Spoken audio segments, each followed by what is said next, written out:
So, breakfast tayo ngayon. Gagawa tayo ng napaka-hirap na luto na itong mga Koblax corn beef at saka with Baguio beans. So, igisa lang natin itong mga Koblax. Mantika.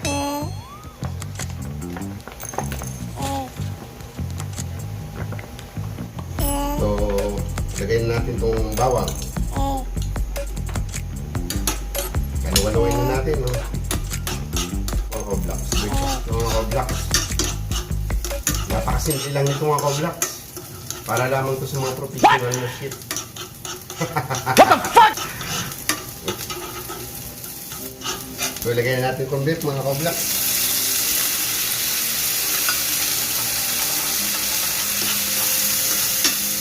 Inahan lang natin ang apoy.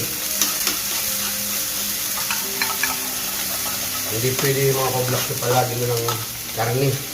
Kailangan natin yung lagyan ng konting gulay araw-araw.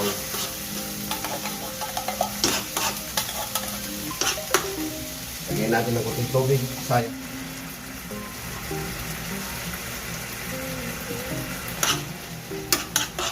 Lagyan natin yung Baguio beans.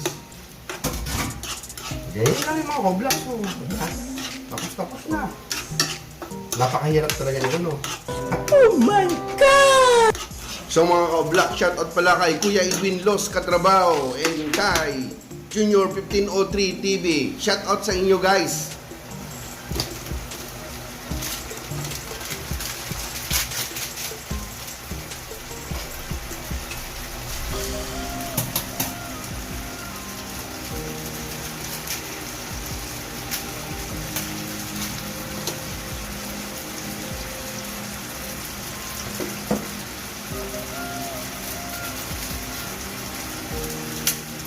Paminta mga Koblax, lagyan natin.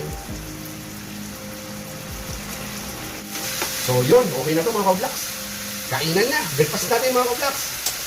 Patayin na natin. Oh mga Koblax, see? So mga Koblax, don't forget to subscribe my channel, Edmar TV, and follow my page and like. Thank you so much for watching.